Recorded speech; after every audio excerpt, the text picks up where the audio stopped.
तो दोस्तों, old is gold में आपका स्वागत। स्वास्थ्य संबंधी चर्चा के अंदर आज मैं आपको इस मौसम में गरीबों का मेवा जिसका नाम है शकरकंदी। शकरकंदी के अंदर ये सर्दियों में होती है और सर्दियों में बड़ी स्वादिष्ट लगती है। दो तरह की होती है, एक सफ़ेद होती है, एक लाल होती है। और भी कई प्रजातियां हैं तो मुझे मालूम नहीं। इनके अंदर जो बॉइल्ड करके और गुट्टे करके ऊपर नमक मिर्च डाल के जो खाई जाती है वो शकरकंदी होती है सफ़ेद। वो अच्छी लगती है, टेस्टी लगती है। लेकिन जिस शकरकंदी को सेक करके पहले तो कंडों की जो गरम राख होती थी उनके अंदर सेकते थे तो उनका एक जायका ही अलग होता था। और अब गैस के ऊपर तो अब देखो समय समय की बात है, फिर भी सेकने के लिए लाल शकरकंदी बहुत मीठी होती है। अरे जो पैसे वाले हैं वो अनार खा सकते हैं, एप्पल खा सकते हैं, बाहर से आने वाले खजूर खा सकते हैं, महंगी से महंगी खा सकते हैं। लेकिन भगवान ने सबको ध्यान में रखते हुए खूब ऐसा दिया है कि बस थोड़ा अपना दिमाग लगाने की ज़रूरत है। ये जितने गुण आपको महंगे खजूर में हैं उतने ही गुण आपको शकरकंदी के अंदर मिलेंगे। शकरकंदी बहुत अच्छी चीज़ है। कहीं डायबिटीज़ के पेशेंट सोचते हैं कि हम शकरकंदी खाएंगे तो हमारी शुगर बढ़ेगी, तो वो अपने दिमाग से इस गलतफहमी को निकाल दें। हाँ देखिए, सर्दियाँ शुरू होते ही ये बाज़ार में आ जाती है और इसको भून करके खाने में ही ज़्यादा टेस्टी लगती है। इसे अंग्रेजी के अंदर स्वीट पोटैटो के नाम से पुकारा जाता है।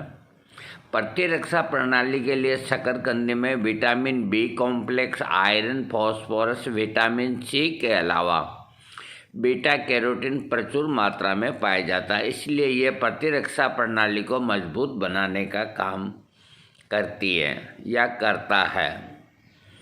अस्थमा से बचाव, शकरकंदी शरीर को गर्म भी रखती है और इसमें मौजूद विटामिन सी के सेवन से ब्रोंकाइटिस और फेफड़ों की परेशानी में भी आराम मिलता है। आर्थराइटिस, शकरकंदी में मैग्नीशियम, जिंक, बीटा कैरोटीन और विटामिन बी कॉम्प्लेक्स होते हैं। इसीलिए ये आर्थराइटिस के मरीजों के लिए भी लाभदायक है। पाचन क्रिया, शकरकंदी स्वादिष्ट तो होती है, इसमें फाइबर की मात्रा अधिक होती है, इसलिए ये पाचन तंत्र के लिए भी बहुत लाभदायक है। कैंसर रोग के अंदर बीटा कैरोटीन जो एंटी कार्सिनोजन माना जाता है, शकरकंदी प्रोस्टेट, कोलन, आंत के कैंसर से शरीर की सुरक्षा प्रदान करता है। हृदय स्वास्थ्य के लिए अधिक मात्रा में पोटेशियम के सेवन से हृदयघात और स्ट्रोक का खतरा कम होता है और रक्तचाप भी नियंत्रित रहता है। डायबिटीज़ का मैंने आपको बता दिया कि वो शकरकंद खा सकते हैं क्योंकि शकरकंदी के अंदर शर्करा का स्तर ठीक रहता है और इंसुलिन की मात्रा भी ठीक रहती है। वजन प्रबंधन के लिए शकरकंदी में प्रोटीन, स्टार्च और विटामिन, मिनरल्स और प्रोटीन अच्छी मात्रा में होते हैं और ये शरीर को अतिरिक्त ऊर्जा प्रदान करते हैं। मोटापा घटाना है तो भी आप शकरकंदी का सेवन कर सकते हैं। दोस्तों, ये जो शकरकंदी है ये ज़्यादा लंबे समय तक नहीं आती और लाल जो शकरकंदी होती है तो वो बहुत कम आती है। तो भून के खाने में जो मज़ा आता है, रात को खाना खाने के बाद जब ठंड पड़ती है तो शकरकंदी को 2-1 पीस खा सकते हैं। और इसको आप प्रयोग मैंने करके देखा है। कभी ऐसे गलती से एक आध ज़्यादा खाइए, लेकिन कोई पेट में भारीपन और इस तरह कुछ नहीं हुआ।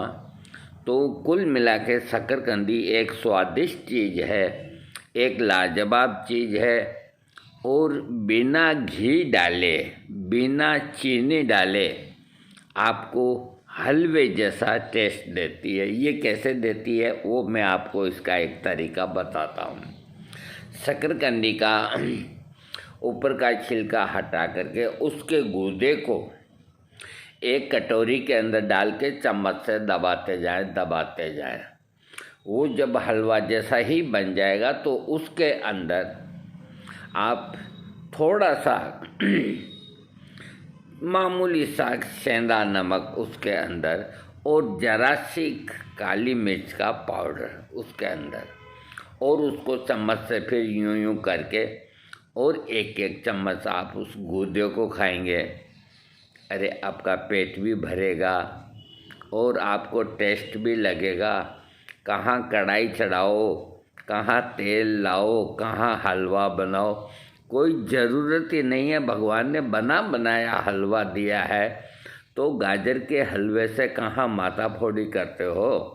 गाजर को तो यूं खा जाओ और शकरकंदी को इस तरह खा जाओ, मज़ा आ जाएगा। ये सर्दी निकल जानी है। और देखो हमारे दाढ़ें चली गई, दो सामने के दो चार दांत है, ये भी जाएंगे, क्योंकि हिसाब से सभी को जाना चाहिए, हम भी जाएंगे। तो जिनके दांत नहीं है तो उनके लिए भी शकरकंदी रामबाण की तरह है, वो आराम से खा सकते हैं, क्योंकि वो गाजर नहीं खा सकते। तो शकरकंदी का प्रयोग आप करिए, रोज़ नहीं तो हर 2 दिन के अंतर में एक दिन शकरकंदी को ज़रूर खाएं। वैसे कभी भी खा सकते हैं, लेकिन इसका जो असली मज़ा है खाने का वो भोजन के बाद। शकरकंदी खाएं। और अभी टमाटर लाल खूब आ रहे हैं तो इसका सूप बना के खाएं। अरे भगवान ने ऐसी ऐसी सस्ती सस्ती अच्छी अच्छी चीज़ें दी है, जिनका उपयोग न करके महंगी चीज़ों के जा कर के और पैसा को बर्बाद करते हैं। अनार का भाव 100-150 रुपये किलो है और अंदर से अनार अच्छा नहीं निकलता। यही हाल एप्पल का है। कुल मिला के अभी इस मौसम में न तो एप्पल का अच्छी लगती है, न केला अच्छा लगता है। अनार अच्छा लगता है, लेकिन अनार की क्वालिटी बिल्कुल कमज़ोर। चीकू अच्छा लगता है, लेकिन चीकू में मीठापन ज़्यादा होता है, कभी कभी ले सकते हैं। तो जो लोकल जो फल हैं उनका प्रयोग अधिक करना चाहिए। इस मौसम के अंदर शकरकंदी का प्रयोग आप करिए। और सब्जियों के अंदर प्याज, जो पत्तों वाला प्याज आता है, उसका प्रयोग कीजिए। और इसके अलावा जो एक सोगरी आती है, तो सोगरी और आलू का साग और मकई की रोटी सुबह के खाने के अंदर ये आप खाओ, आपकी तंदुरुस्ती अच्छी रहेगी, आपका पेट अच्छा रहेगा। इसी तरह कच्चा लहसुन आता है, जो प्याज के पत्तों की तरह उसके बारीक बारीक पत्ते होते हैं, तो आप कच्चे लहसुन की भी सब्ज़ी बना के कभी खाएं, बहुत टेस्टी लगती है। और आपने कभी खाई या न खाई, मैं आज आपको बता देता हूँ। मैं खाता हूँ, अब मुझसे नहीं खाई जाती, डांट नहीं। अदरक, इस वक्त अदरक खूब आ रही है। अदरक के मकई जैसे जैसे टुकड़े करके और उसके अंदर थोड़ी लहसुन का वो छोंक देके और हींग का छोंक देके उसकी सब्ज़ी बनाइए आप, और उसको खाने के साथ खाइए। अरे आप जीभ को चाटते रह जाएंगे, इतनी अच्छी बनती है अदरक की सब्ज़ी। एक सब्ज़ी जो बहुत कम आती है वो अभी आ रही है, अब कहीं तो उसको जानते ही नहीं है। उसे यहाँ देसी भाषा के अंदर बालोड़ की फली के नाम से ऐसे यूँ होती है, हरे रंग की फली, तो बालोड़ की फली, और उसको सीम की फली भी कहते हैं, बालोड़ की फली भी कहते हैं। और बहुत कम आती है और कुछ दिनों के लिए आती है, तो उसकी सब्जी के अंदर भी लहसुन और आलू के गुट्टे डाल के बना के आप खाएं। तो ये जो मौसम है इसके अंदर भगवान ने ऐसी ऐसी चीज़ें, अभी इस मौसम का अमरूद बहुत अच्छा है, लेकिन अमरूद को दोपहर के 3 बजे तक ही खा लेना चाहिए। रात को अभिशंत होता है अथवा जिनको वायु रहती है तो रात को नहीं खाना चाहिए। ये आप दिन में खाइए। गाजर को आप दिन में खाइए, मूली को आप दिन में खाइए, मूली की सलाद खाइए, मूली के पत्तों की सब्जी खाइए, उसमें रोटी चूर के खाइए। तो इस मौसम के अंदर पालक, मेथी, अरे भगवान ने इतनी सब्जियां दी है सर्दी के अंदर। वो क्यों दी है, इसका कारण एक ही है कि आदमी 4 महीना तो गर्मी के अंदर तपता है, वो 4 ही महीना बरसात के अंदर तपता ही है। बरसातें कम होती है, उमस ज़्यादा होती है।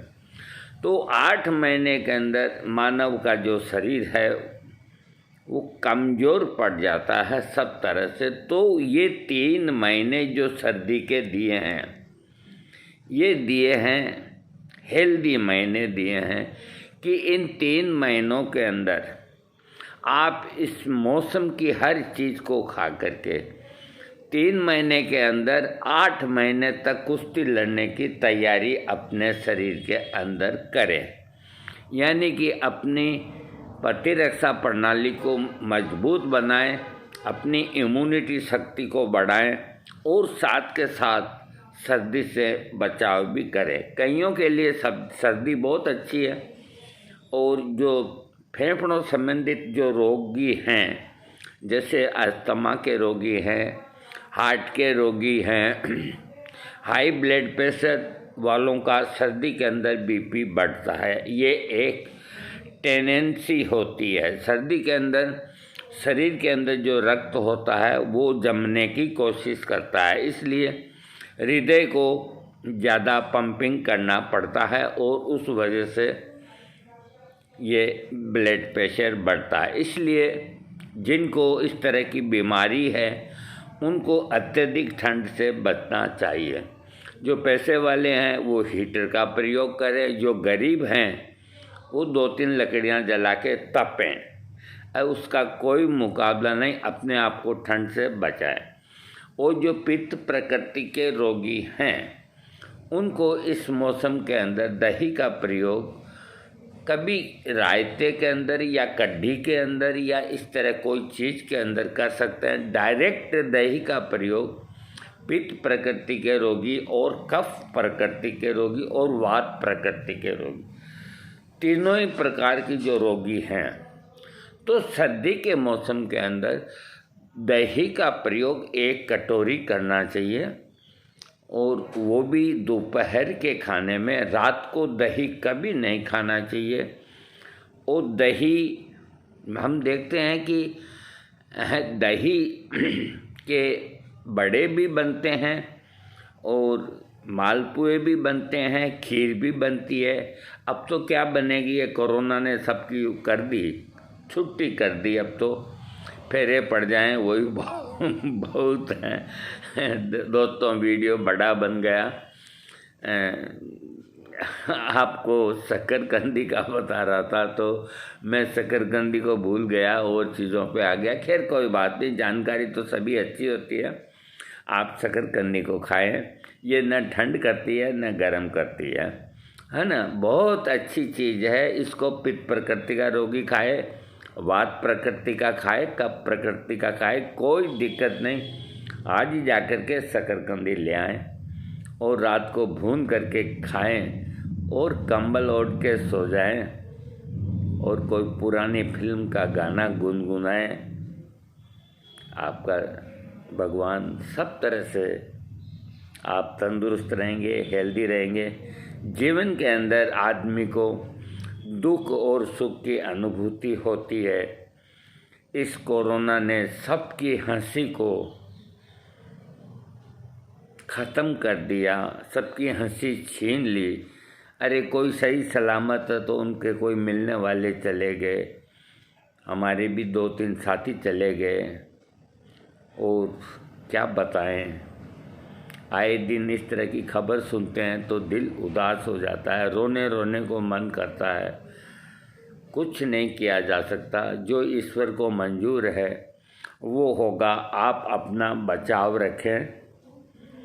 देखो, ये न सोचें कि संसार में कोरोना कम हो रहा है और आप बेधड़क हो करके घूमें, ऐसा आप नहीं करें। बहुत ज़रूरी काम हो तो आप बाजार जाएं, नहीं तो न जाएं। सर्दी से भी बचेंगे, कोरोना से भी बचेंगे, दोनों से ही बचेंगे। मास्क का प्रयोग करें, ऑक्सीमीटर से अपने ऑक्सीजन नापें, और भी जो भी है अपना इस मौसम के अंदर जो हृदय के रोगी हैं और जो ब्लड प्रेशर के और अस्थमा के रोगी हैं वो बिल्कुल वॉकिंग नहीं करे, 10 कदम भी वॉकिंग नहीं करे, वो अपने घर के अंदर ही टहल लें। उनको 15-20 मिनट धूप के अंदर बैठे रहना चाहिए। 1 घंटा भी, 2 घंटा भी, जितनी धूप मिल सकती है इसको इकट्ठा कर लेना चाहिए। इस सर्दी के अंदर जो धूप है वो आपके शरीर को फाड़ने वाली नहीं है, बल्कि आपके शरीर को मजबूत बनाने वाली होती है। गर्मी के अंदर बैठने का मैं नहीं कहता। तो इस तरह आप अपना ये दैनिक जो क्रिया है ये करिए और अपना जीवन सुखी रखिए, और हर जगह सावधानी आपकी रक्षा करेगी। बाज़ार की फालतू कोई चीज़ें ना खाइए। थैंक्स।